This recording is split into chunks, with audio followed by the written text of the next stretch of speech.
Intelligence की, तो उससे पहले आप सभी का दिशा एकेडमी में स्वागत है। मैं संतोष सर आपके बीच अगला वाला चैप्टर मैं लेके आया हूं, जो है बुद्धि। सीटेट के सिलेबस के अनुसार बुद्धि है। यहाँ से बुद्धि पढ़ना हमको, बुद्धि का क्या बुद्धि है, बुद्धि की संप्रत्यय क्या है, और बुद्धि के बारे में उसकी संकल्पना क्या है, उसकी परिभाषाएं क्या है, बुद्धि क्यों जरूरी है, बुद्धि कैसे डिफर है, बुद्धि के बारे में सब बहुत सारे लोगों ने क्या क्या कहा हुआ है। तो इन सब के बारे में हम चर्चा करेंगे आज, बुद्धि के बारे में। तो चलिए, तो फिर बुद्धि के बारे में हम स्टार्ट करते हैं। बुद्धि क्या है, बुद्धि बुद्धि क्या है उसके बारे में समझेंगे कि बुद्धि क्या होती है। चलिए तो देख लेते हैं, कितना कितना होगा उतना ही करेंगे। ज्यादा अगर लंबा जाएगा तो फिर उसको रोक लेंगे वहां पे, क्योंकि बुद्धि थोड़ा लंबा है, बुद्धि पढ़ना थोड़ा लंबा है। फिर भी जहां तक हो पाएगा उतना करेंगे, जहां तक हो पाएगा उतना करेंगे। बुद्धि बुद्धि में पढ़ना भी बहुत है, बुद्धि का चैप्टर बड़ा है, बाकी चैप्टरों से बुद्धि का चैप्टर बड़ा है। तो देखेंगे जहां तक हो पाएगा वहां तक तो करेंगे ही। चलिए शुरू करते हैं। तो बुद्धि बुद्धि के बारे में जानते हैं। बुद्धि क्या है, बुद्धि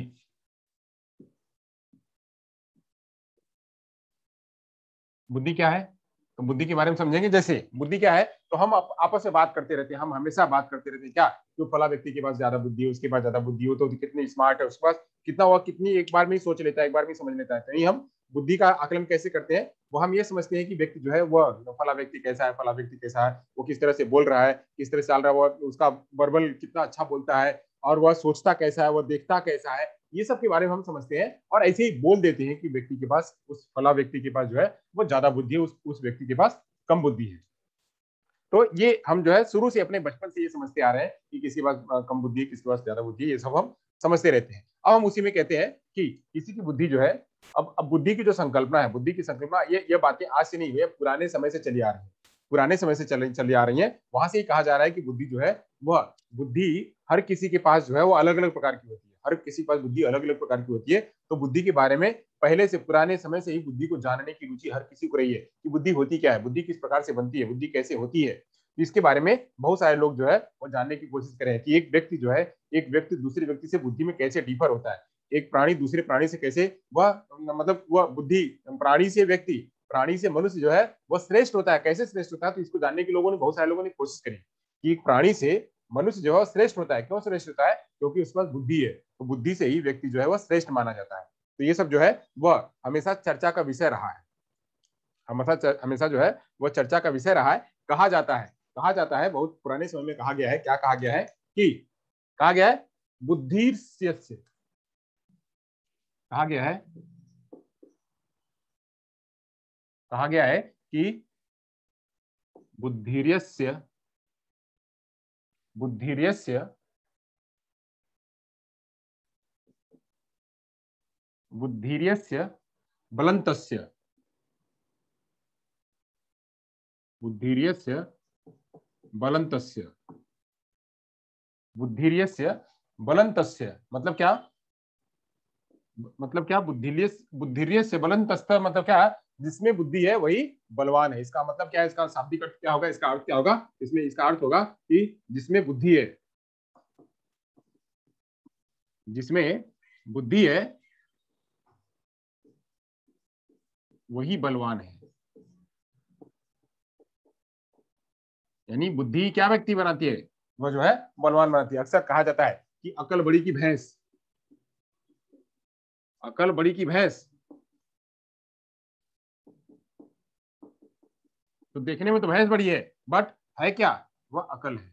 अकल बड़ी की भैंस, तो अकल बड़ी है, अकल मतलब क्या, बुद्धि बड़ी है। बुद्धि के बारे में जो है ये कहा जाता है कि बुद्धि के अलग अलग रूपों में लोग कहते हैं कि बुद्धि जो है व्यक्ति से कैसे, एक व्यक्ति से दूसरे व्यक्ति में कैसे डिफर है, और एक जानवर से व्यक्ति में कैसे डिफर है। तो ये सब चीजें जो है पहले से कही जा रही है। तो उसी में कहा गया कि बुद्धिर्यस्य बलंतस्य, बुद्धिर्यस्य बलंतस्य मतलब क्या, कि जिसमें बुद्धि है वही श्रेष्ठ है, जिसमें बुद्धि है वही श्रेष्ठ है।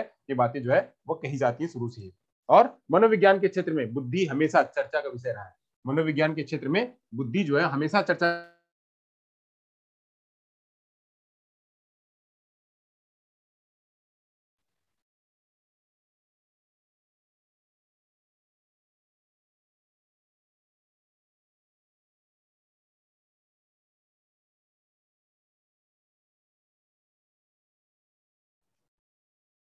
हाँ आवाज पहुंच रही है ना मेरी? चलो तो हम इसकी स्ट्रीमिंग भी कर देते हैं ताकि लोगों को वहां से ही पता चलता रहे, कुछ लोग अगर जुड़ना चाहें तो।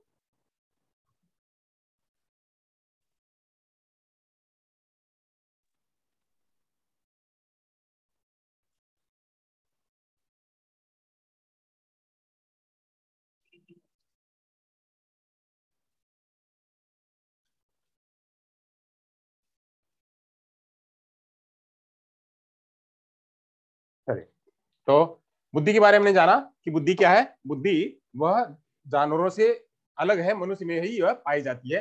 बुद्धिर्यस्य बलं तस्य, इसके बारे में हमने जाना। अब कहा जा रहा है कि बुद्धि जो है वह बुद्धि हमेशा मनोविज्ञान का विषय रही है, मनोविज्ञान में चर्चा का विषय रही है। बुद्धि मनोविज्ञान में हमेशा हमेशा चर्चा का विषय रही है कि सभी लोगों ने अलग अलग तरीकों से इसके बारे में सोचा है और इसके बारे में बताया है। हमेशा चर्चा का विषय रही है बुद्धि। बुद्धि हमेशा चर्चा का विषय रही है। बुद्धि को अलग अलग वर्गों में जो है इसको बांटा गया है। बुद्धि को अलग अलग वर्गों में जो है इसको बांटा गया है। कुछ व्यक्तियों को बुद्धि मतलब, अब इसी में बुद्धि को अलग अलग वर्गों में बांटा गया। कैसे बांटा गया है? तो कुछ व्यक्ति को बुद्धिमान कहते हैं, कुछ बुद्धि को समान बुद्धि का कहते हैं, कुछ लोगों को मंद बुद्धि का कहते हैं, कुछ को जड़ बुद्धि कहते हैं। बुद्धि को ही अलग अलग रूपों में, अलग अलग वर्गों में बांटा गया है। किसी को कहते हैं क्या? वह बुद्धिमान व्यक्ति।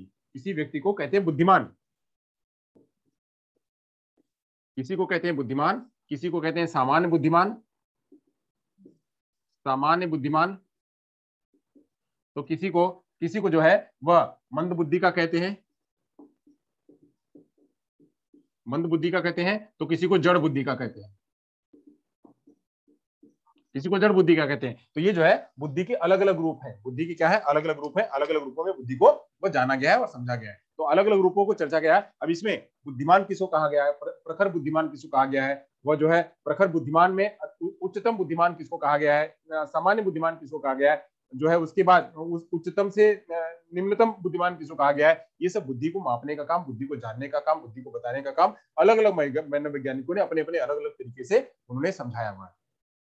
अब बुद्धि को जो है बुद्धि को जब अध्ययन किया गया, ये जो मनोवैज्ञानिक है, ये मनोवैज्ञानिकों ने जब चर्चा करी, विषय बनाया, तो मनोविज्ञान को चर्चा के लिए मतलब जब इसकी अध्ययन किया तो अध्ययन को 3 रूपों में अध्ययन किया। मनोविज्ञान के अध्ययन को 3 रूपों में अध्ययन किया। मनोविज्ञान के अध्ययन को उन्होंने 3 रूपों में अध्ययन किया। मतलब बुद्धि को मनोवैज्ञानिक उन्होंने 3 रूपों में अध्ययन किया।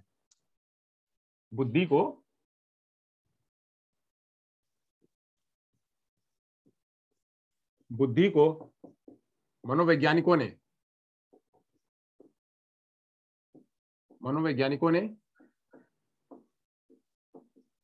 3 रूपों में, 3 पक्षों में अध्ययन किया। अब 3 पक्षों में कैसे अध्ययन किया? यानी बुद्धि के 3 पक्ष बताए। पक्ष क्या क्या? तो चलिए देख लेते हैं ये तीनों पक्ष क्या क्या है। एक को कहा गया मतलब बुद्धि को 3 पक्षों में मनोवैज्ञानिकों ने अलग अलग पक्षों में जो है बुद्धि का अध्ययन किया, अलग अलग पक्षों में। तो पहले में क्या कहा गया? तो पहले बुद्धि में कहा गया कि कार्यात्मक पक्ष। बुद्धि का जब अध्ययन किया गया तो कार्यात्मक पक्ष के रूप में अध्ययन किया गया। दूसरे पक्ष में क्या किया गया?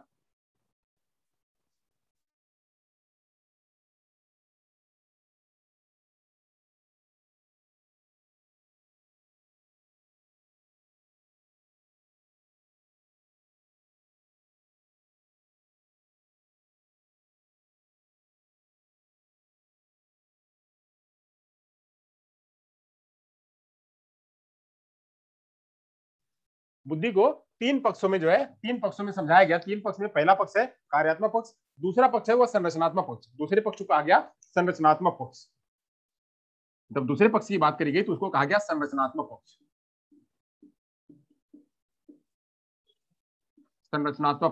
और जो तीसरा पक्ष आया तो तीसरे पक्ष को कहा गया क्रियात्मक पक्ष। अब जो कार्यात्मक पक्ष मतलब फंक्शनल एस्पेक्ट, इसका जो फंक्शनल एस्पेक्ट था, इस फंक्शनल एस्पेक्ट में क्या चर्चा करी गई? इसको कहा गया फंक्शनल एस्पेक्ट्स। फंक्शनल एस्पेक्ट्स, और इसको कहा गया क्या, इसको कहा गया स्ट्रक्चरल एस्पेक्ट्स, स्ट्रक्चरल एस्पेक्ट, और इसको कहा गया क्या, इसको कहा गया ऑपरेशनल एस्पेक्ट्स, ऑपरेशनल एस्पेक्ट्स। अब इसको, इनमें अध्ययन क्या क्या किया गया, इसमें अध्ययन क्या क्या किया गया, अध्ययन की चर्चा कर लेते हैं, यानी इसमें किस बात की चर्चा करी गई।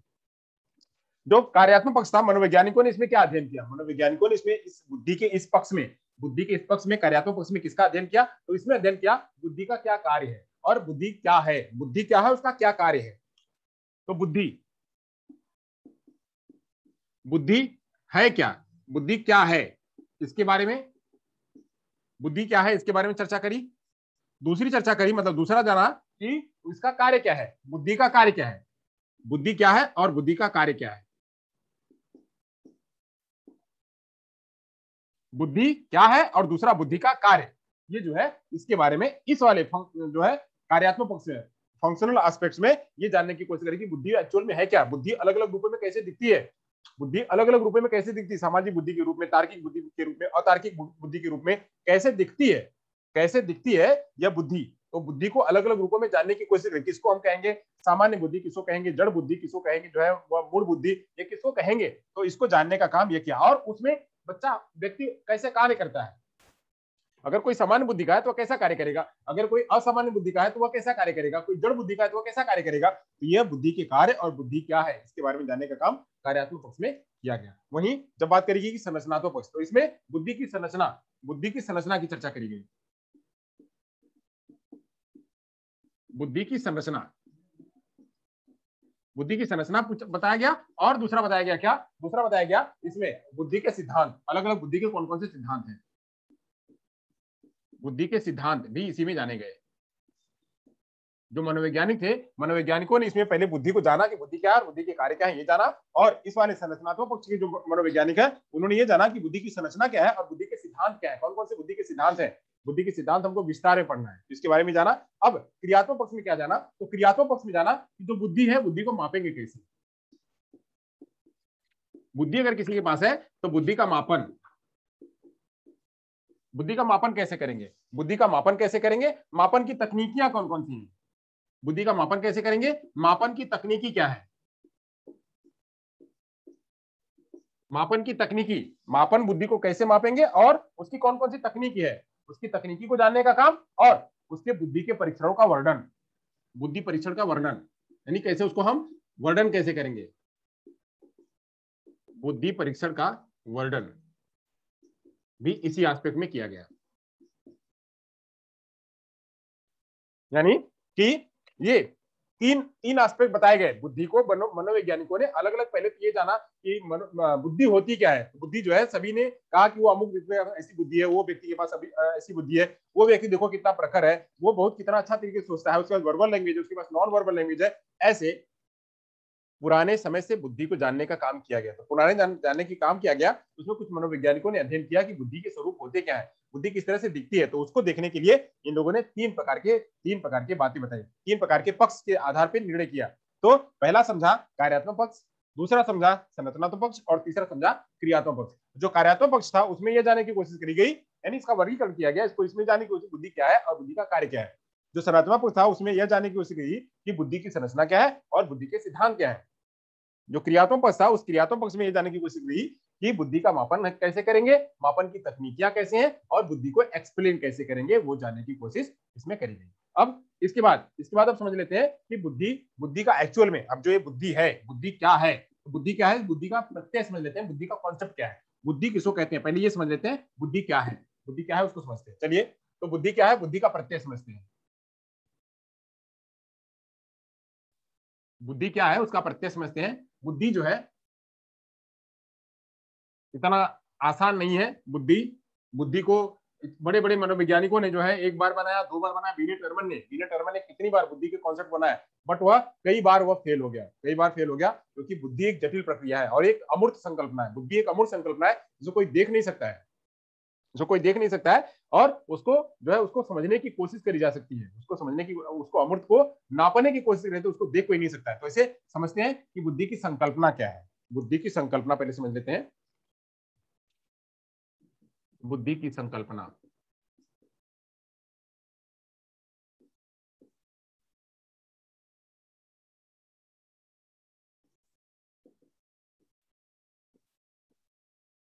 बुद्धि की संकल्पना, चलिए बुद्धि की संकल्पना समझते हैं। बुद्धि की संकल्पना समझते हैं। तो बुद्धि, बुद्धि का कोई स्पष्ट, किसी ने भी, जितने भी मनोवैज्ञानिक थे उन सभी ने, किसी ने भी स्पष्ट परिभाषा नहीं दी है।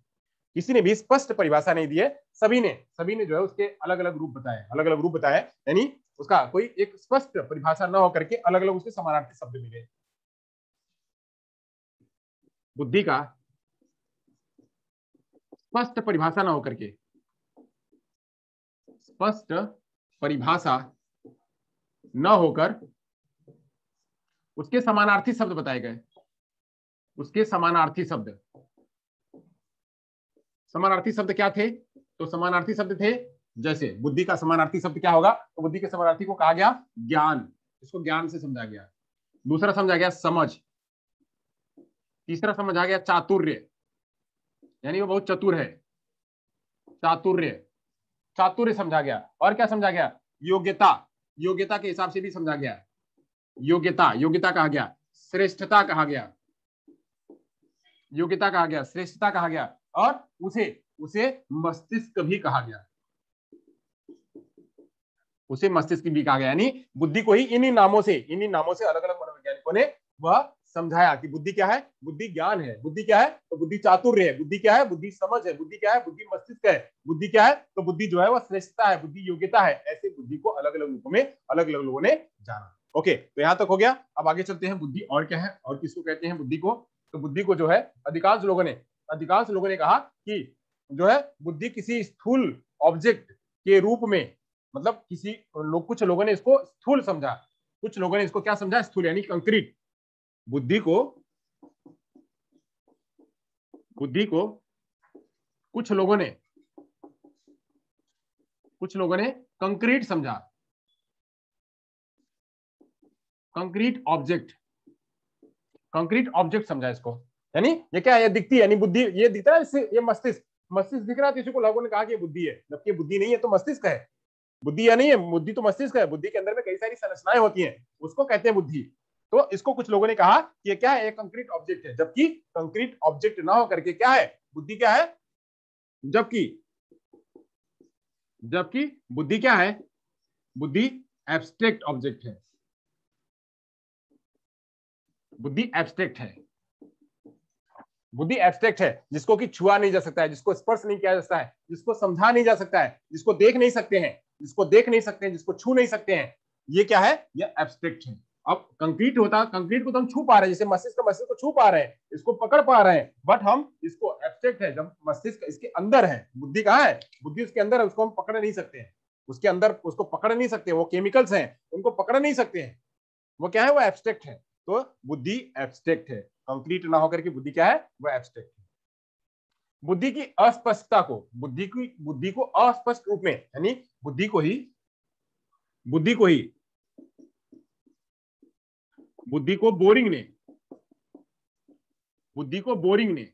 बोरिंग नाम के मनोवैज्ञानिक, बोरिंग ने अस्पष्ट रूप से इसको परिभाषित किया। बुद्धि को बोरिंग ने अस्पष्ट रूप से परिभाषित किया, अस्पष्ट रूप से परिभाषित किया। कैसे परिभाषित किया? वो क्या कहते हैं? परिभाषित किया, वो क्या कहते हैं बुद्धि के बारे में? तो कहते हैं, बुद्धि को कहते हैं कि बुद्धि क्या है? बुद्धि वही है जो बुद्धि परीक्षण मापता है। कहते हैं बुद्धि वही है, इसको ये क्या कहते हैं? कहते हैं बुद्धि वही है जो बुद्धि परीक्षण मापता है, बुद्धि परीक्षण मापता है, इसको ये कहते हैं बुद्धि। ये क्या कहते हैं? कि बुद्धि वही है जो बुद्धि परीक्षण मापता है। यानी बुद्धि, जो आईक्यू टेस्ट है, वो जो नापेगा, वही क्या है? वही उसकी बुद्धि है, वही उसकी बुद्धि है, जो कि क्या है? वो अस्पष्ट है, उतने से ही बुद्धि की संकल्पना नहीं बनेगी। यह परिभाषा उन्होंने कब दी? यह परिभाषा उन्हें 1923 में दी। 1923 में बोरिंग ने बुद्धि को अस्पष्ट रूप से परिभाषित किया। उन्होंने कहा कि बुद्धि वही है जो बुद्धि परीक्षण में आता है, जबकि इतनी सी बुद्धि नहीं है, बुद्धि में और भी बातें हैं, बुद्धि में और भी बातें हैं। खाली इतना ही नाप देना कि इसके पास 140 आईक्यू है, 140 का आईक्यू, 130 का आईक्यू है, इतना नाप देना, इतनी बुद्धि नहीं, उसके अलावा भी बुद्धि होती है, उसके अलावा भी अलग अलग तरीकों से समझाया गया है, अलग अलग तरीकों से समझाया गया। जो हम सिद्धांत पढ़ेंगे तो समझेंगे, अलग अलग लोगों ने अलग अलग तरीकों से जो है बुद्धि को समझाया है, अलग अलग तरीकों से समझाया है। अब यही, अब इसको जो बुद्धि है, बुद्धि को देखिए बोरिंग ने अलग तरीके से समझा, तो ऐसे बहुत सारे लोगों ने, बहुत सारे मनोवैज्ञानिकों ने अपने अपने, जैसे उन्होंने बुद्धि को देख लिया वैसे बुद्धि को परिभाषित कर दिया, जैसे उन्होंने समझ लिया वैसे बुद्धि को परिभाषित कर दिया। जैसे किसी ने ज्ञान के रूप में समझ लिया तो उसने ज्ञान को परिभाषित कर दिया, किसी ने समय के रूप में समझ लिया तो उसने समय को समझ लिया, किसी ने चातुर्य के रूप में समझ लिया तो उसने चातुर्य को समझ लिया। जिसने जैसा देखा, किसी ने कंक्रीट देख लिया तो उसने कंक्रीट समझा दिया, जबकि कंक्रीट नहीं ऑब्जेक्ट है। तो मनोवैज्ञानिक ने जिसने जैसा देखा, जैसा परखा, वैसा ही बुद्धि को परिभाषित किया। तो चलिए जो है वो कुछ देख लेते हैं, बुद्धि का जो है वह परिभाषा भी देखेंगे, थोड़ा सा और प्रत्यय देख लेते हैं। बुद्धि का प्रत्यय और क्या है, तो बुद्धि के स्वरूप को समझना, बुद्धि का जो स्वरूप है उसको समझना इतना आसान नहीं है, वह कठिन है, कठिन है। बुद्धि को शुरू से, प्राचीन समय से जो है वह चले आ रहे हैं, और उसके बारे में बहुत सारे वाद विवाद भी हुए, यानी बुद्धि को समझना इतना आसान नहीं है, बुद्धि पर बहुत सारे वाद विवाद हुए हैं। बुद्धि को समझना आसान नहीं है, क्यों? क्योंकि इस पर पुराने समय से वाद विवाद चले आ रहे हैं, वाद विवाद चले आ रहे हैं, शुरू से ही जो है इस पर लोग चर्चा टिप्पणी कर रहे हैं। अरे बहुत सारे मनोवैज्ञानिक, बहुत सारे शिक्षाविद, इस पर बहुत सारे लोगों ने चर्चा करी, जबकि कोई एक मत नहीं बना, एक मत नहीं बना। यहीं पे 19वीं सदी के बाद, 19वीं सदी के आगे चलने पर बुद्धि को परिभाषित करने के बहुत सारे प्रयास हुए। 19वीं सदी के बाद, 19वीं सदी से आगे, यानी 19वीं सदी से, जब 19वीं सदी चल रहा तो उसी से आगे 19वीं सदी से बुद्धि को परिभाषित करने का, बुद्धि को जानने का अधिक प्रयास हुआ कि बुद्धि क्या है, इसको जानने का बहुत सारे प्रयास हुआ, और बहुत सारे लोगों ने अपने अपने विचार दिए, और बहुत सारे लोगों के विचारों में असमानता भी हुई। कुछ सारे लोगों के, कुछ मनोवैज्ञानिकों के विचारों में समानता थी, कुछ के विचारों में समानता थी, तो कुछ में असमानता भी दिखी, समानता थी तो कुछ में असमानता भी, कुछ में समानता थी तो कुछ में असमानता भी दिखी। बुद्धि के अलग अलग रूपों को लोगों ने समझाया, तो कुछ में समानता दिखी और कुछ में असमानता भी दिखी। चलिए हो गया, तो आगे चलते हैं। इसी में 1905 में बीने ने जो है वो थोड़ा सा समझाया। बीने ने 1905 में बुद्धि को थोड़ा समझाया, बुद्धि के बारे में थोड़ी बात करी। बीने ने 1905 में वो एक सफल बुद्धि परीक्षण किया, और वहीं से उन्होंने एक जो है बुद्धि के जो है मत प्रतिपादित किए। 1905 में बीने ने बुद्धि का सफल परीक्षण किया,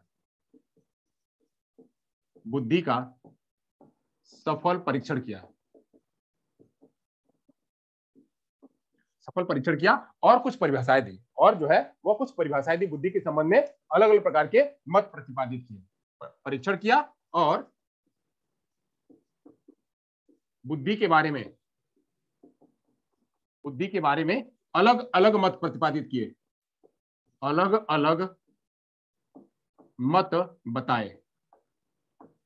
अलग मत बताए कि बुद्धि में इतने गुण होते हैं, बुद्धि को ऐसे परिभाषित किया था, बुद्धि को ऐसे परिभाषित किया जाता है। जो लोग आ रहे हैं उनको जोड़ते चलिए। और जब बीने ने जब 1905 में किया, तो उसके बाद इन्होंने अपने प्रयोगों में उनकी बहुत सारी आलोचनाएं भी हुई। बीने के जब अलग अलग प्रकार के मत प्रतिपादित किए, तो शुरू में तो ठीक था, बट आगे बढ़े तो इसमें इनकी बहुत सारी आलोचनाएं भी हुई, तो इन्होंने 1911 में अपने इसी बुद्धि के सिद्धांत को, जो उन्होंने बुद्धि का सफल परीक्षण किया, 1911 में इसको संशोधित किया। क्या किया? 1911 में इसको संशोधित किया, 1911 में इसको संशोधित किया।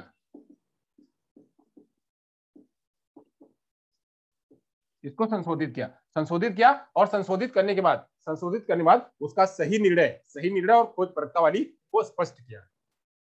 संशोधित किया और स्पष्ट रूपरेखा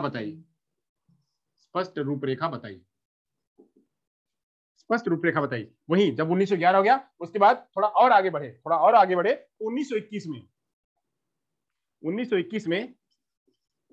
1921 में जर्नल ऑफ एजुकेशनल साइकोलॉजी, 1921 में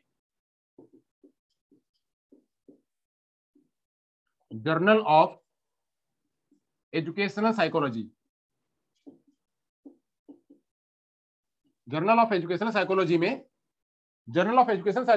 साइकोलॉजी में 14 प्रमुख मनोवैज्ञानिकों के लेख छपे। 14 प्रमुख मनोवैज्ञानिकों के लेख छपे। 14 प्रमुख मनोवैज्ञानिकों के लेख छापे गए। जब लेख छापे गए तो इसमें बहुत सारी विभिन्नताएं और बहुत सारे जो है प्रत्यय उभर करके आए। बहुत सारे प्रत्यय इन 14 ये जो 14 लोग थे, 14 लोगों के जो कॉन्सेप्ट बुद्धि से संबंधित जो छापे गए, उसमें से बहुत सारे अलग अलग प्रकार के प्रत्यय उभर करके आए। तो किसी ने कुछ कहा, चलिए क्या क्या प्रत्यय निकल करके आए वो समझते हैं।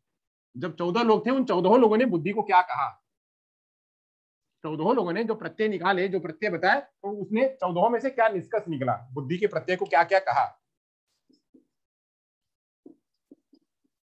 बुद्धि के प्रत्यय को क्या कहा, तो किसी ने कहा कि यह क्या है, एडाप्टिव नेचर है। बुद्धि एडाप्टिव नेचर है, इसको कहा बुद्धि एडाप्टिव नेचर है। यानी इसको एडॉप्ट किया, ऐसा जहां जाएंगे वैसा बदल जाएगी। अगर आप वर्बल में जाएंगे तो वर्बल बन जाएगी, नॉन वर्बल में जाएंगे नॉन वर्बल बन जाएगी, सोशल में जाएंगे तो सोशल बन जाएगी, मूर्त में जाएंगे तो मूर्त बन जाएगी, अमूर्त में जाएंगे तो अमूर्त बन जाएगी। तो ऐसे अलग अलग रूपों में इन्होंने अलग अलग रूप का बनाया। कृत्रिम में जाएंगे तो कृत्रिम बन जाएगी। तो इसे उन्होंने अलग अलग रूपों में कहा कि यह क्या है, एडॉप्टिव नेचर है। यह एडॉप्टिव नेचर है। से नहीं चाबी यहाँ से दे दो खोज के इनको। तो और कुछ ने कहा कि एबिलिटी टू लर्न है। अब इसी 14 में से और एक कॉन्सेप्ट निकल गया कि क्या है, जो बुद्धि है, बुद्धि क्या है, एबिलिटी टू लर्न है। एबिलिटी टू लर्न यानी बुद्धि क्या है, वह सीखने की क्षमता है। बुद्धि क्या है, सीखने की क्षमता है। बुद्धि को किसी ने अलग अलग रूप में बताया था, ज्ञान बताया था, किसी ने जो है उसको मस्तिष्क बताया था, किसी ने जो है संज्ञान बताया था। अलग अलग रूपों में अलग अलग बात कही थी। तो ऐसे ही ये जो 1921 में जर्नल ऑफ एजुकेशनल साइकोलॉजी में जो 14 लेख छपे, उसमें से कुछ और कॉन्सेप्ट निकल के आए। तो और कॉन्सेप्ट क्या निकल गया, एक ने कहा कि ये एडॉप्टिव नेचर है, दूसरे ने कहा क्या है, एबिलिटी टू लर्न है, और क्या कहा, और लोगों ने कहा कि एबिलिटी टू थिंक एब्स्ट्रैक्ट है। एबिलिटी टू थिंक एब्स्ट्रैक्ट यानी अमूर्त चिंतन करना भी क्या है, बुद्धि है। अमूर्त चिंतन करना भी बुद्धि है। तो कुछ ने और क्या कहा, तो कुछ ने और कहा डिग्री ऑफ पास्ट लर्निंग। इसको कुछ ने कहा कि डिग्री ऑफ पास्ट लर्निंग।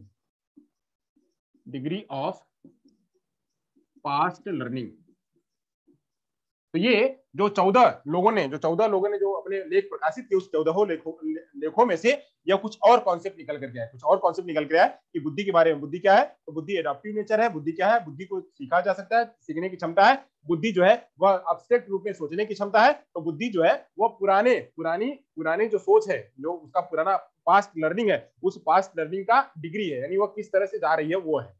यानी उसके आधार पर बुद्धि को डिसाइड किया था कि ये यहाँ पे है, उसका पुराना लर्निंग यहाँ था, तो अब यहाँ है, तो अब यहाँ है, तो अब यहाँ आज यहाँ पे आ गई है। यानी उसका डिग्री उन्होंने बताया कि पुराने समय में यहाँ पे थी, आज यहाँ पे है, आज यहाँ पे है, आज यहाँ पे है, आज यहाँ पहुंच गई। ये उसकी डिग्री बताई, डिग्री ये इतने इतने इतने पे वह पहुंच गई, तो डिग्री बताया। डिग्री ऑफ पास्ट लर्निंग भी कुछ लोगों ने बताया। तो ऐसे अलग अलग लोगों ने अलग अलग जो है वो बातें करी, अलग अलग लोगों ने अलग अलग बातें करी ये बुद्धि की संकल्पना के बारे में। तो बीने का सामने आपने समझा, बीने ने 1905 में पहली बार परीक्षण किया, 1911 में उसको संशोधित किया, और 1921 में 14 लेख जो है वह जर्नल में छापे गए। इतने जो है, इतना कॉन्सेप्ट मैंने आपको बताया, ये सब समझ करके रखिएगा, नोट करके रखिएगा। अब आगे चलते हैं, यहाँ से आगे चलते हैं, बुद्धि की परिभाषा समझ लेते हैं। बुद्धि की क्या परिभाषा है, बुद्धि की परिभाषा को समझ लेते हैं। बुद्धि की परिभाषा क्या है, बुद्धि की परिभाषा अब बुद्धि की परिभाषा को हम 3 रूपों में समझेंगे। बुद्धि की परिभाषा को जो है वो 3 रूपों में समझेंगे। इसको 3 रूपों में समझाने का काम, बताने का काम किसने किया है? फ्रीमैन ने। फ्रीमैन ने बुद्धि की अनेक परिभाषाओं का विश्लेषण किया। जैसे यहाँ पे मैंने बताया था कि क्या है, एक क्या है वह कार्यात्मक है, एक जो है संरचनात्मक है, और एक जो है वो क्रियात्मक है। कार्यात्मक, संरचनात्मक और क्रियात्मक के रूप में बुद्धि को समझा गया। बुद्धि को आगे आगे अध्ययन करने की बात कही। उसी में फ्रीमैन ने परिभाषाओं को, जो परिभाषाएं आई थी उन परिभाषाओं को 3 कैटेगरी में लिया। कितने में? 3 कैटेगरी में। चलिए देखते हैं फ्रीमैन की 3 कैटेगरी क्या है। फ्रीमैन ने बुद्धि की परिभाषाओं को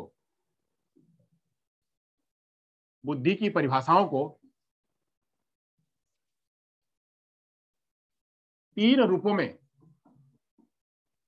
में वर्गीकृत किया। 3 रूपों में वर्गीकृत किया। वह 3 रूप क्या है? चलिए तीनों रूपों को समझ लेते हैं। एक रूप को हम समझ लेते हैं, एक रूप को यहां समझ लेते हैं, दूसरे रूप को यहां समझ लेते हैं और तीसरे रूप को यहां समझ लेंगे। चलिए पहला रूप को समझ लेते हैं। पहले रूप में कहा गया समायोजन करने की योग्यता। पहले रूप में कहा गया क्या? तो समायोजन करने की योग्यता। ऐसे लोग जिन्होंने कहा कि बुद्धि क्या है? वो बुद्धि समायोजन करने की क्षमता है। समायोजन करने की योग्यता है। समायोजन करने की योग्यता है। इसमें कौन कौन से मनोवैज्ञानिक थे? तो यहाँ पे जो मनोवैज्ञानिक थे वो स्टर्न जी थे, और दूसरे मनोवैज्ञानिक थे कौन थे? वहां पे बर्ट थे। इनकी परिभाषाओं को समझेंगे। अभी पहले हम और चल लेते हैं, फिर यहाँ पे स्टर्न की परिभाषा को समझेंगे। स्टर्न के अनुसार क्या कहा गया है और बर्ट के अनुसार क्या कहा गया है। अब चलते हैं, समायोजन की हो गया। अब आगे चलते हैं सीखने की योग्यता के रूप में बुद्धि। दूसरे में कहा गया सीखने की योग्यता के रूप में बुद्धि। इसमें जो है, इसमें किसने कहा? इसमें बर्किंघम ने कहा। बर्किंघम की परिभाषा इसमें है एक और परिभाषा इसमें है। इसमें जो है डीरबोर्न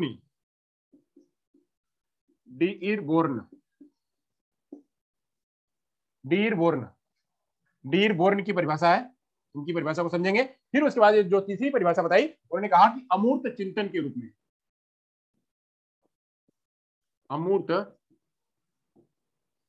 चिंतन के रूप में बुद्धि। अमूर्त चिंतन के रूप में बुद्धि। तो अमूर्त चिंतन के रूप में बुद्धि, इसमें इसकी परिभाषा किसकी परिभाषित हुई? तो इसमें हुई टर्मन की। टर्मन ने परिभाषा दी इसमें, और टर्मन के बाद एक लोगों ने और परिभाषा दी, जिन्होंने जो थे कौन? बीने की परिभाषा जो है परिभाषित हुई। चलिए अब हम एक एक की परिभाषा को समझेंगे, एक एक की परिभाषाओं को समझेंगे। पहली परिभाषा है स्टर्न की। स्टर्न जी अपनी परिभाषा में क्या कहते हैं? स्टर्न जी कहते हैं नई परिस्थितियों में समायोजन की योग्यता ही बुद्धि है। कहते हैं नई कोई भी नई परिस्थिति है, कह रहे हैं कि नई परिस्थितियों में समायोजन करना ही बुद्धि है। स्टर्न के अनुसार कहते हैं कि नई परिस्थितियों में समायोजन करना बुद्धि है। नई परिस्थितियों में समायोजन करना बुद्धि है। ये कहते हैं, ये कौन? स्टर्न जी कहते हैं कि कोई भी परिस्थिति आ गई, इस परिस्थिति में अगर व्यक्ति ने समायोजित कर लिया, इसका मतलब उसके पास बुद्धि है। वही कहते हैं बर्ट जी, क्या कहते हैं? बुद्धि नई तथा विभिन्न प्रकार की परिस्थितियों में समुचित रूप से समायोजन करने की योग्यता है। कोई नई परिस्थिति हो, नई हो या नई या विभिन्न प्रकार की परिस्थिति, नई अथवा विभिन्न प्रकार की परिस्थिति,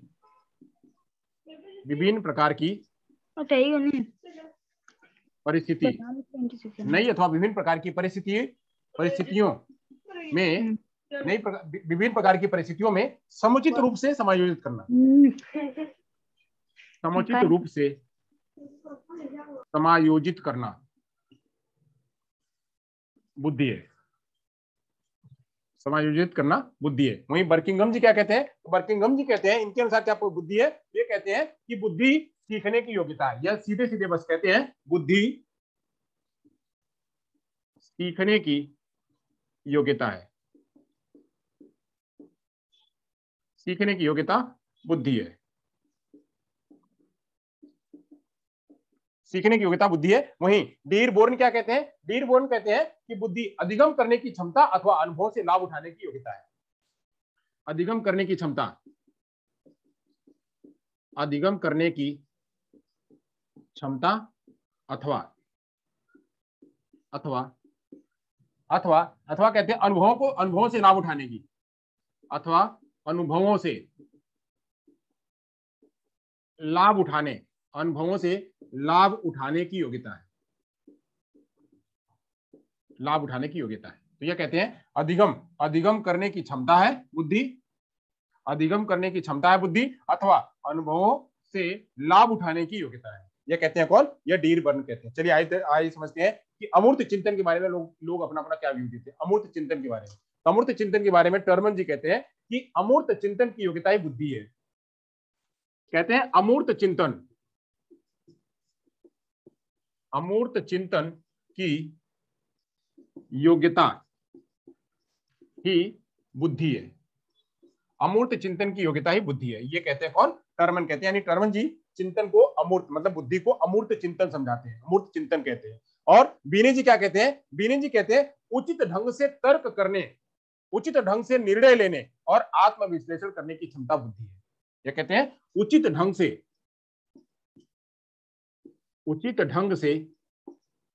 तर्क करने, उचित ढंग से तर्क करने, निर्णय लेने, उचित ढंग से तर्क करने, निर्णय लेने, निर्णय लेने तथा आत्मविश्लेषण करने,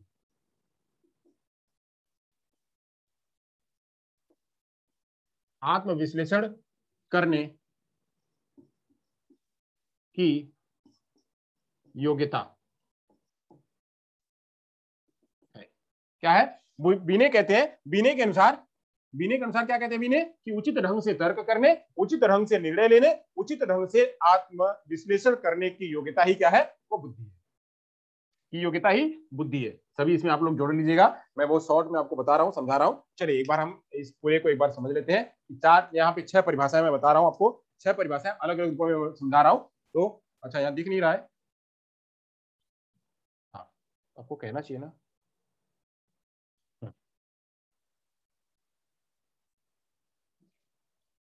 चलिए तो समायोजन करने की योग्यता के अनुसार फ्रीमैन ने परिभाषा बताई, फिर सीखने की योग्यता के अनुसार फ्रीमैन ने परिभाषा बताई, अमूर्त चिंतन के रूप में जो है फ्रीमैन ने परिभाषा दी। 3 रूपों में फ्रीमैन ने परिभाषा बताई।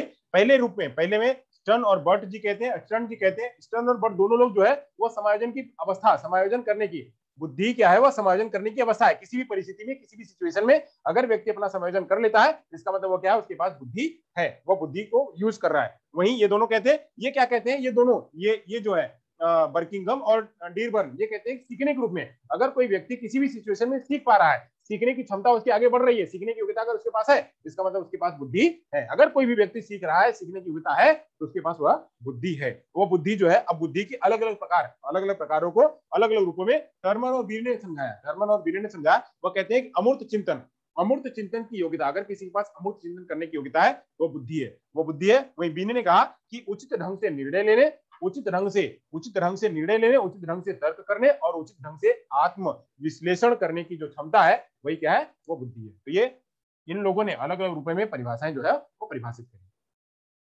चलिए अब यहां समझते हैं बुद्धि का जो है वो थोड़ा अर्थ समझ लेते हैं। बुद्धि के अर्थ क्या है? परिभाषा तो हमने समझ ली, बुद्धि की अर्थ समझ लेते हैं। थोड़ा अर्थ समझ लेते हैं कि हम होनहार, निपुण, चतुर, समझदार जो कहते हैं, वह सभी क्या है? वह किसी न किसी रूप में बुद्धि के अलग अलग पक्षों को परिभाषित करते हैं और इसे जो है वह नापा भी जा सकता है। तो चलिए यह हम आगे बढ़ते हैं।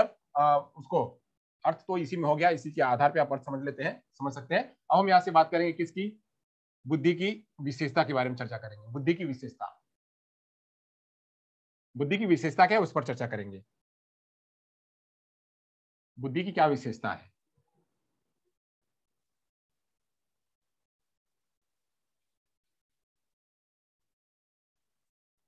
बुद्धि की विशेषता को देख लेते हैं। चलिए बुद्धि की विशेषताएं समझते हैं। बुद्धि की विशेषताएं,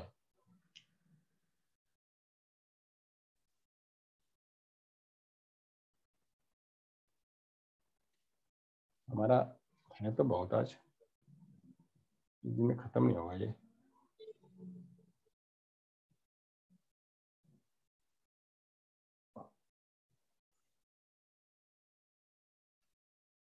पहले बुद्धि के प्रकार ले लेते हैं, फिर खत्म करते हैं। बुद्धि की विशेषताएं लेते हैं। बुद्धि की विशेषताएं, बुद्धि की विशेषताएं, बुद्धि की विशेषताएं क्या है, इसको समझ लेते हैं। बुद्धि की विशेषता क्या है? बुद्धि एक जन्मजात क्षमता है। क्या है? बुद्धि एक जन्मजात क्षमता है। इसकी विशेषता क्या है? ये जन्मजात आती है। यह जन्मजात क्षमता है। बुद्धि एक जन्मजात क्षमता है, यानी कोई भी व्यक्ति जो है वो बुद्धि का जो संरचना है वह जन्मजात लेके आता है। कुछ लोग बुद्धिमान तथा कुछ लोग जन्म से मूर्ख होते हैं। कुछ लोग जन्म से, कुछ लोग जन्म से बुद्धिमान तथा मूर्ख होते हैं। कुछ लोग जन्म से बुद्धिमान तथा मूर्ख होते हैं। बुद्धि में परिवर्तनशीलता पाई जाती है। बुद्धि में परिवर्तनशीलता पाई जाती है। बुद्धि में परिवर्तनशीलता पाई जाती है, यानी यह क्या है? यह बदलते रहती है। कैसे बदलती रहती है? कैसे बदलती रहती है? जैसे बच्चा, जब व्यक्ति सीखता है और जैसे वैसे लॉजिक करना जानता है, जैसे से लॉजिक करना जानता है और जैसे से मस्तिष्क के कामों को, मस्तिष्क को और प्रेशराइज करता है, यानी उसके न्यूरॉन्स को और खोलता है, न्यूरोप्लास्टिसिटी को और खोलता है, तो वैसे वैसे इसकी क्या है? परिवर्तनशील होते रहता है। वह जो बुद्धि को और बढ़ा सकता है, बुद्धि को और बढ़ा सकता है। बट निर्भर करता है कि वह मूर्ख है या बुद्धिमान है। अगर वह मूर्ख होगा तो उस मूर्ख से उसका एक लेवल होगा, उसी लेवल तक वह अपने आपको बढ़ा पाएगा। यानी अगर बुद्धि के न्यूरॉन्स अगर उतने ही होंगे तो वो उतनी स्तर तक घूम पाएगा, उतनी स्तर तक बढ़ पाएगा, यानी वो रबर की तरह उतना ही तन पाएगा, उससे ज्यादा नहीं तन पाएगा। और जो बुद्धिमान है, बुद्धिमान भी व्यक्ति वो एक लंबे एक स्तर तक जो है वह पहुंच पाएगा। तो ऐसे इसमें परिवर्तनशीलता भी है कि पहले वो इतना था तो इतना से इतना भी बढ़ सकता है, उसका लेवल जो है वह लेवल थोड़ा बढ़ सकता है और परिवर्तन हो सकता है। यानी कि एग्जैक्टली वह 100 पे है तो 100 ही रहेगा, ऐसा नहीं है, वह बढ़ सकता है, घट सकता है। बुद्धि का लेवल बढ़ सकता है और घट सकता है। घटेगा कब? जब आप बिल्कुल अपने मस्तिष्क को सोचने पर नहीं रखेंगे तो क्या होगा? आपका संकुचन जो है वह कम हो जाएगा, संकुचन कम हो जाएगा और आप सोचने पर उतना सोच नहीं पाएंगे और उतना लॉजिकली तर्क नहीं दे पाएंगे, उतना नहीं कर पाएंगे। तो क्या होगा? बुद्धि का रेशियो जो है थोड़ा कम हो जाएगा। तो आगे चलते हैं। बुद्धि क्या है? परिवर्तनशीलता भी बुद्धि में पाई जाती है। बुद्धि प्राणी के विशेष भाग पर निर्भर नहीं करती, अपितु समग्र शरीर और बौद्धिक क्रियाओं में क्रियाशीलता पर पाया जाता है। यानी क्या है? यहाँ पे कह रहा है कि बुद्धि बुद्धि किसी विशेष भाग पर निर्भर नहीं करती है। क्या नहीं है? वो पैरिएटल लोब हो गया, टेम्पोरल लोब हो गया, ऑसिपिटल हो गया, उसी एक लोब पर जो है वो निर्भर करती है, नहीं, ये पूरे शरीर पर जो है वो निर्भर करती है, पूरे शरीर की क्रियाशीलता पर निर्भर करती है। बुद्धि किसी विशेष भाग पर, किसी विशेष भाग पर निर्भर नहीं करती, किसी विशेष भाग पर निर्भर नहीं करती, अपितु पूरे शरीर की क्रियाओं और क्रियाशीलता पर निर्भर करती है, क्रियाओं और क्रियाशीलता पर निर्भर करती है, क्रियाओं और क्रियाशीलता पर निर्भर करती है। यानी जो बुद्धि है वो बुद्धि मात्र किसी एक लोब पर निर्भर नहीं करती है, वो पूरा शरीर जितना काम करता है उतना ही जो है बुद्धि जो है वो बढ़ती रहती है। बुद्धि प्रत्येक प्राणी में समान रूप से नहीं पाई जाती, प्रत्येक प्राणी में बुद्धि समान नहीं होती है, प्रत्येक प्राणी में बुद्धि समान नहीं होती है, प्रत्येक प्राणी में बुद्धि समान नहीं होती। क्यों नहीं होती है? जैसे एलईडी है, एलईडी सभी में आती है, लैंग्वेज एक्विजिशन डिवाइस सभी में आती है, सीखना सभी में होता है, बट सीखना का स्तर अलग अलग होता है। तो ऐसे बुद्धि पाई तो जाती है, बट बुद्धि का लेवल, बुद्धि का स्तर जो है वह अलग अलग होता है, बुद्धि का स्तर अलग अलग होता है। तो इसलिए बुद्धि समान रूप से सभी में नहीं पाई जाती है। बुद्धि के आधार पर व्यक्ति में अंतर भी किया जा सकता है, बुद्धि के आधार पर व्यक्ति में अंतर पाया जाता है, अंतर पाया जाता है। यानी बुद्धि के आधार पर क्या है? वह हम अंतर कर सकते हैं, बुद्धि के आधार पर हम उसमें अंतर कर सकते हैं कि यह व्यक्ति जो है वह जड़ बुद्धि का है, यह व्यक्ति जो है वह मूल बुद्धि का है, यह व्यक्ति सामान्य बुद्धि का है, या यह व्यक्ति जो है वह गिफ्टेड है, यह व्यक्ति गिफ्टेड है। तो ऐसा जो है हम अलग अलग रूपों में व्यक्ति को परिभाषित कर सकते हैं। चलिए अब हम यहाँ से कुछ लक्षण को समझ लेते हैं। बुद्धि के लक्षण क्या है? बुद्धि के लक्षण समझेंगे, वेंड के अनुसार बुद्धि के लक्षण समझते हैं। वेंड के अनुसार बुद्धि के लक्षण क्या है?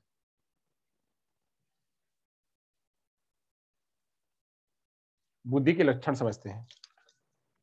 बुद्धि के लक्षण,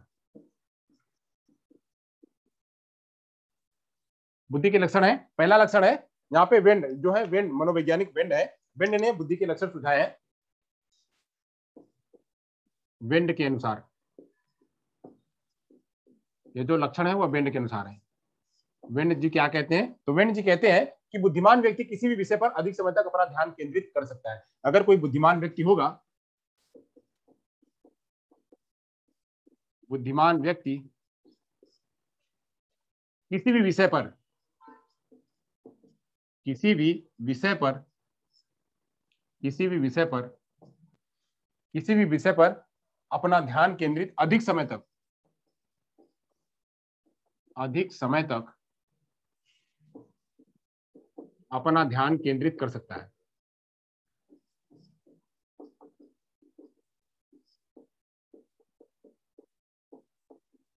अपना ध्यान केंद्रित वह कर सकता है। तो यह क्या है? यह भी क्या है? बुद्धि की लक्षण है बुद्धि के। वह नवीन परिस्थितियों को, नवीन परिस्थितियों में तुरंत समायोजित कर सकता है। अगर किसी के पास बुद्धि है, वह कोई भी नवीन सिचुएशन है, कोई भी नई सिचुएशन है, उस नई सिचुएशन में वो अपने आप को समायोजित कर सकता है।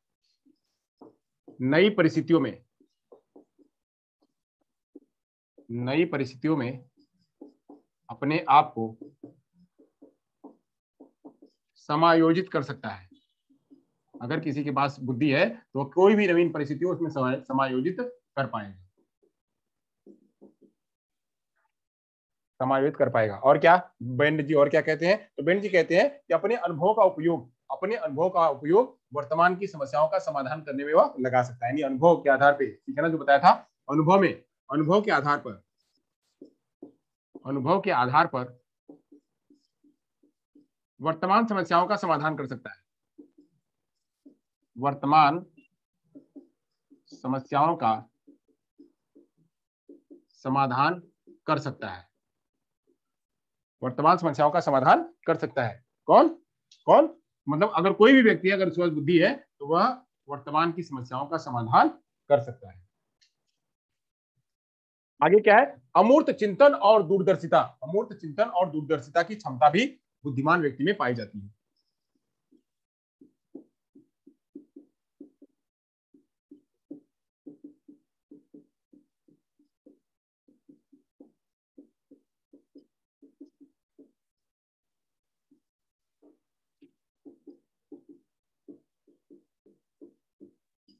अमूर्त चिंतन और अमूर्त चिंतन की क्षमता और दूरदर्शिता व्यक्ति में पाई जाती है। दूरदर्शिता की क्षमता भी व्यक्ति में पाई जाती है। जो लोग बुद्धिमान होते हैं, जो लोग बुद्धिमान होते हैं वह क्या कर सकते हैं? वह किसी विषय पर अधिक समय तक अपना ध्यान केंद्रित कर सकते हैं। वह किसी भी नई सिचुएशन में अपने आप को समायोजित कर सकते हैं। वह अनुभव के आधार पर वर्तमान समस्याओं का समाधान कर सकते हैं और वह अमूर्त चिंतन की क्षमता तथा दूरदर्शिता की क्षमता भी व्यक्त कर सकते हैं। तो जो बुद्धिमान है वो बुद्धिमान लोग इतने सारे काम कर सकते हैं। बुद्धिमान के बुद्धि जो है बुद्धि के लक्षण है। अगर बुद्धि किसी के पास है तो इन सारी समस्याओं में वह जा सकता है, वह कर सकता है। तो ये बुद्धि के लक्षण बेंड जी ने वह सुझाया है। चलिए अब यहां से हम थोड़ा थॉर्नडाइक को समझ लेते हैं। थॉर्नडाइक जी क्या कहते हैं? थॉर्नडाइक जी, एडवर्ड एल थॉर्नडाइक जी जो है वह बुद्धि के 3 प्रकार बताते हैं। बुद्धि के प्रकार, बुद्धि के प्रकार समझ लेते हैं। बुद्धि के प्रकार को 3 रूपों में जो है एडवर्ड एल थॉर्नडाइक जी बताते हैं। एडवर्ड एल थॉर्नडाइक,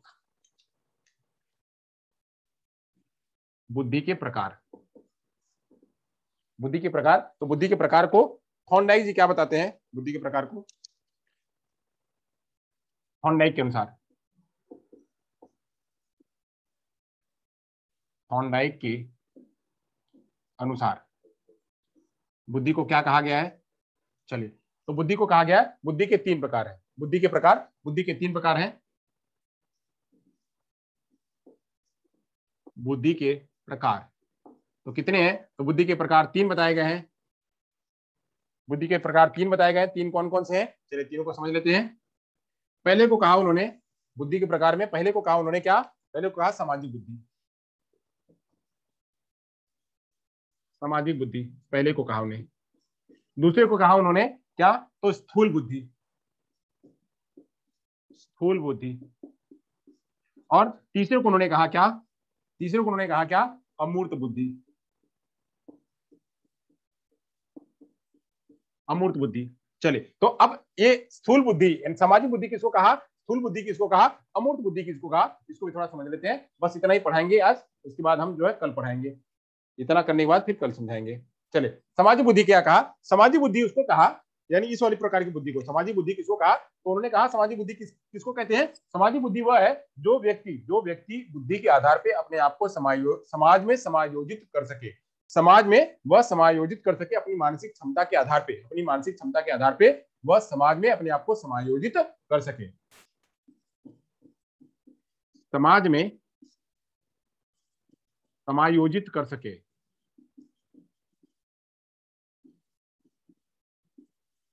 समाज में अपने आप को समायोजित कर सके, नई परिस्थितियों में सामंजस्य बना सके, नई परिस्थितियों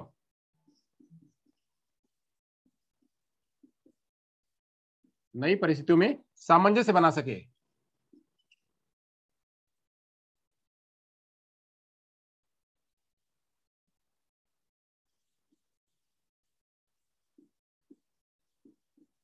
सामंजस्य बना सके। और क्या, तो व्यक्ति जो है वो व्यवहार कुशलता तथा सामाजिक संबंधों में अच्छा बने, व्यवहार कुशलता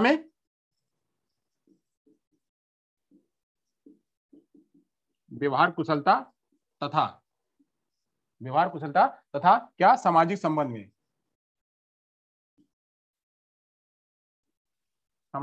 में अच्छा बन सके। अब जानते हैं अगर किसी के पास बुद्धि होती है तो क्या होता है, बुद्धि के आधार पे ही वो नेता बन जाते हैं, बुद्धि के आधार पे सारी बातें अपने आप से करवा लेते हैं। तो ऐसे जो व्यक्ति अपने बुद्धि के आधार पे सब कुछ करा लेते हैं, बट उनके पास उतना स्कॉलर उनके पास नहीं है, उनको कहो कि हाँ ये जो है इसका और लॉजिक करके बताओ, इसका तर्क करके बताओ, तो तर्क को तो नहीं कर पाएंगे, तर्क नहीं बता पाएंगे, बट उनके पास सामाजिक है। जैसे मुन्ना भाई एमबीबीएस आपने देखा होगा, मुन्ना भाई एमबीबीएस देखा होगा, तो मुन्ना भाई एमबीबीएस में उसके पास वो डॉक्टरी का ज्ञान नहीं है, डॉक्टरी का तर्क लगाना नहीं है, बट उसके पास ऐसा इमोशंस है, ऐसा इमोशंस है कि वो अपने इमोशन से और अपने समाज से उस चीज को ठीक कर सकता है, और वो अपना समाज वहां पे लगा लेता है। जैसे नेता है, नेताओं को अगर कह दो कि अच्छा इसका लॉजिक बताओ, इसका समझाओ, वो बन जाएंगे एजुकेशन मिनिस्टर, वो बन जाएंगे रेलवे मिनिस्टर, वो बन जाएंगे जो है वो आईटी मिनिस्टर, सब कुछ बन जाएंगे, बट उनको अगर उनका डीप पूछो तो उनको नहीं आएगा। क्यों नहीं आएगा, क्योंकि वो उसके नहीं है ज्ञान, उनको समाज का ज्ञान है, वो समाज का ज्ञान है, तो उन्होंने समाज को अपने आप को विस्तार किया है, समाज को कैसे जोड़ना है, समाज में कैसे उसको बताना है, वो उनको है। तो इस प्रकार की बुद्धि को कहते हैं क्या, वह सामाजिक बुद्धि कहते हैं, इसको इस प्रकार की बुद्धि को कहते हैं सामाजिक बुद्धि। जो व्यक्ति अपना समाज बना सके, सामाजिक कुशलता जिसके अंदर में आ सके, जो व्यक्ति नई परिस्थितियों में अपने आप को ढाल सके, जो व्यक्ति जो है अपने आप को समाज में समायोजित कर सके, वह क्या है, उस प्रकार की बुद्धि को कहते हैं सामाजिक बुद्धि। वही बात करते हैं स्थूल बुद्धि। तो स्थूल बुद्धि में कौन होता है, तो स्थूल बुद्धि में वह व्यक्ति जो खाली ठोस वस्तुओं को जो सामने दिख रही है, उस ठोस वस्तुओं को समझ सके, जो चीज दिख रही है, खाली जो दिख रही है उसको समझ सके, वह बुद्धि को कहते हैं क्या, उस बुद्धि को कहते हैं स्थूल बुद्धि। स्थूल बुद्धि कब पाई जाती है, बच्चा पियाजे ने इसके बारे में बताया हुआ था, स्थूल बुद्धि के बारे में पियाजे ने बताया हुआ था कि जो है कंक्रीट ऑपरेशनल स्टेज में बच्चा सब कुछ जो उसके सामने होता है बस उतना ही समझता है, उसी चीज को देखता है और उसी के बाद में वो ज्ञान कर पाता है। तो उस टाइम के बच्चों को के पास जो बुद्धि होती है उसे कहते हैं स्थूल बुद्धि, यानी वो बुद्धि कैसी बच्चे की, और बच्चे की बुद्धि जो है जो सामने दिख रहा है बस उसी के आधार पे है, बच्चा उसमें अलग अलग प्रकार की चीजों को क्लासीफाई कर सकेगा उसी पे, बट उसका तर्क नहीं लगा पाएगा। जब तर्क लगाएगा तो कौन सी होगी बुद्धि, वो होगी अमूर्त बुद्धि। तो इसमें हम इसको समझते हैं, इसके कुछ पॉइंट समझ लेते हैं। तो इसमें जो है वह इसकी मानसिक क्षमता, वह ठोस वस्तुओं के महत्व को समझने के लिए, इसमें ठोस वस्तुओं के महत्व को समझने के लिए जो बुद्धि होती है वह क्या होती है, उसे कहते हैं स्थूल बुद्धि। अब इसमें बच्चा जो है वह जो उसके पास वस्तु है, जो सामने वस्तु है, जो कंक्रीट चीज है, उसी कंक्रीट चीजों के आधार पर बच्चा प्रयोग करता है, यानी स्थूल के आधार पर प्रयोग करता है, तो भी वो क्या होती है, स्थूल बुद्धि होती है, प्रयोग के आधार पर करता है। और इसमें बच्चा जो है वो भौतिकवादी सफल व्यापारी बनता है, यानी सफल व्यापारी, ऐसे व्यक्ति जो है वह सफल व्यापारी बन सकते हैं, स्थूल बुद्धि वाले क्या बन सकते हैं, सफल व्यापारी बन सकते हैं। यानी ये लोग व्यापारी लोग क्या है, व्यापारी लोग बस लेन देन जानते हैं, भाई तुम दे दो मेरे से ले लो, मेरे से दे दो मेरे से ले लो, वो जो है इतना जानते हैं, उनको उसका डीप नहीं पता है। डीप पता करने के लिए उनको क्या रखना पड़ेगा, उनको कोई अमूर्त बुद्धि वाला कोई उनको जो है वो सीए, कोई उनको सीए या उनको जो है वो उनका मैनेजिंग डायरेक्टर उनको जो है वो चाहिए। तो ऐसे वो अमूर्त बुद्धि में होती है। अमूर्त बुद्धि किसको कहते हैं, चलिए अमूर्त बुद्धि को समझ लेते हैं। अमूर्त बुद्धि क्या होती है, अमूर्त बुद्धि होती है वह जो व्यक्ति शाब्दिक तथा गणितीय चीजों को समझ सके, शाब्दिक तथा गणितीय तर्कों को समझ सके, शाब्दिक तथा गणितीय तर्कों को समझ सके।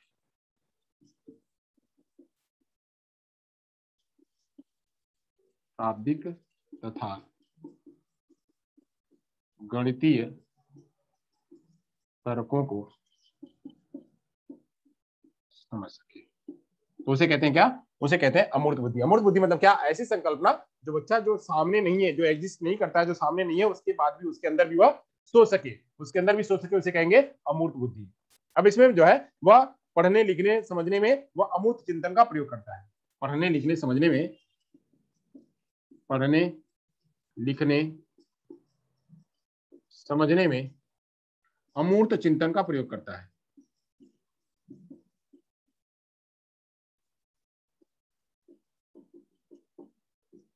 अमूर्त चिंतन का प्रयोग करना, तो ये होता है क्या, ये होता है वो कौन, तो अमूर्त बुद्धि। जो अभी अमूर्त बुद्धि में कौन आएगा, तो अमूर्त बुद्धि में आ सकते हैं कवि, आ सकते हैं साहित्य, आ सकते हैं चित्रकार, आ सकते हैं, ये सब लोग जो है वह अमूर्त चिंतन में आ सकते हैं। कवि, साहित्यकार, साहित्यकार, वैज्ञानिक, चित्रकार, ये सब जो है वह अमूर्त चिंतन के रूप है, अमूर्त चिंतन के रूप है। तो मैंने यहाँ पे मैंने बताया था, तो यहाँ इसका रूप क्या हो सकता है, यहाँ पे नेता, नेता अभिनेता हो सकते हैं, नेता लोग हो सकते हैं, यहाँ पे किसको कह सकते हैं, यहाँ पे व्यापारी कह सकते हैं, और यहाँ पे जो है इसका रूप क्या हो सकता है, यहाँ पे रूप जो है कवि, साहित्यकार और जो है वैज्ञानिक और चित्रकार, इसके एग्जाम्पल हो सकते हैं। तो जहां तक जो है मैंने आपको थॉर्नडाइक के अनुसार बुद्धि के प्रकार जो है वो 3 प्रकार है, सामाजिक बुद्धि, स्थूल बुद्धि और अमूर्त बुद्धि। ये अमूर्त बुद्धियों के बारे में जो है चर्चा कर दी मैंने। अब यहाँ से जो है बुद्धि के महत्व है, बुद्धि का विकास है और बुद्धि का मापन है, बुद्धि लब्धि है। बुद्धि लब्धि, मैं अभी एक थोड़ा सा बुद्धि लब्धि आपको बता देता हूँ, बुद्धि लब्धि क्या है। फिर बुद्धि लब्धि के बाद मैं सीधे जो है वह आपके प्रश्न पर आऊंगा, क्योंकि अगर मैं ज्यादा पढ़ाऊंगा तो समय ज्यादा लग जाएगा आपका, अगर मैं ज्यादा लूंगा तो समय ज्यादा लग जाएगा, इसलिए मैं उतना नहीं लेता हूँ, खाली थोड़ी सी बात करता हूँ। तो एक मैं आईक्यू की बात कर लेता हूँ बस आपको। आईक्यू क्या है, इंटेलिजेंस क्वोशिएंट क्या है। इंटेलिजेंट क्वोशिएंट को सबसे पहली बार, मतलब पहली बार जो है वह टर्मन तथा कुहलमान बुद्धि लब्धि को समझ लेते हैं। इसके बारे में मैं कल और चर्चा चलाऊंगा। बुद्धि लब्धि,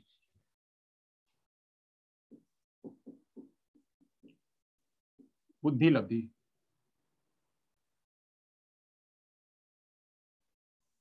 बुद्धि लब्धि मतलब होता है आईक्यू, इंटेलिजेंस क्वोशिएंट्स, इंटेलिजेंस क्वोशिएंट्स बुद्धि, इंटेलिजेंट मतलब बुद्धि और लब्धि मतलब क्वोशिएंट। इंटेलिजेंट क्वोशिएंट का मतलब होता है कि बुद्धि लब्धि। अब बुद्धि लब्धि को जो है वह उसका प्रत्यय, उसका कॉन्सेप्ट, बुद्धि लब्धि का प्रत्यय किसने दिया, तो टर्मन तथा कुहलमन ने दिया। इसका प्रत्यय टर्मन तथा कोहलमैन, कोहलमैन ने दिया।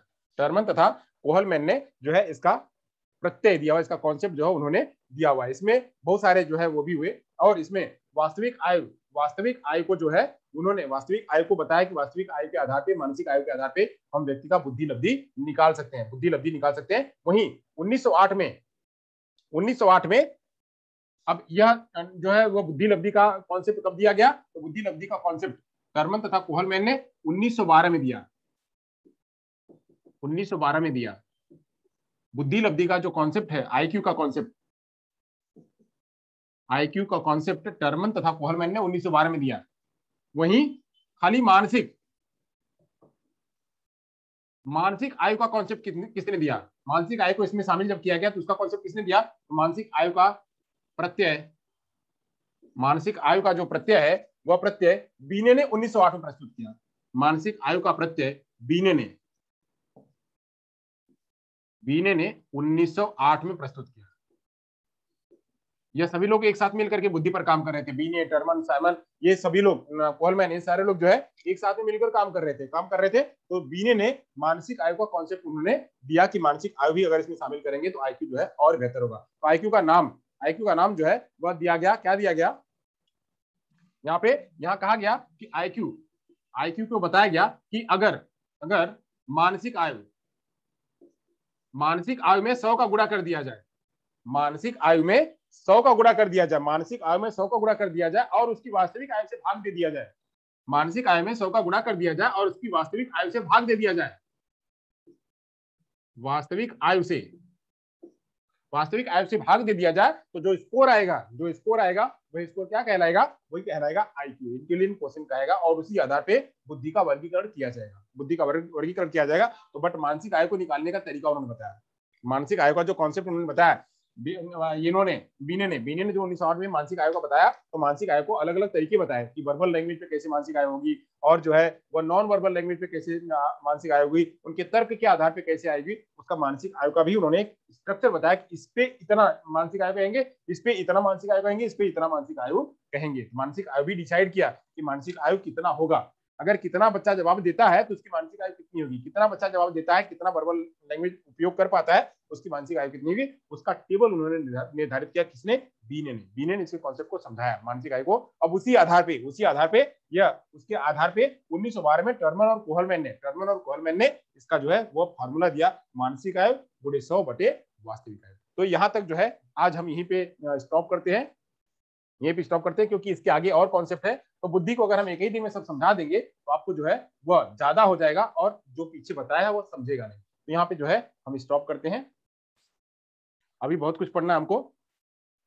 अभी हमको जो है वह बुद्धि का विकास पढ़ना है, बुद्धि का महत्व पढ़ना है, बुद्धि का विकास पढ़ना है, बुद्धि का मापन पढ़ना है और उसके बाद जो है बुद्धि लब्धि का वर्गीकरण पढ़ना है, बुद्धि के सिद्धांत पढ़ने हैं, बुद्धि और ज्ञान में अंतर पढ़ना है। तो ये सब की चर्चा जो है हम कल करेंगे। उसके बाद बुद्धि का सिद्धांत आएगा। चलिए यहाँ से कुछ स्वजांच ले लेते हैं। हो गया? तो स्वजांच ले लेते हैं। चलिए अब स्वजांच लेंगे।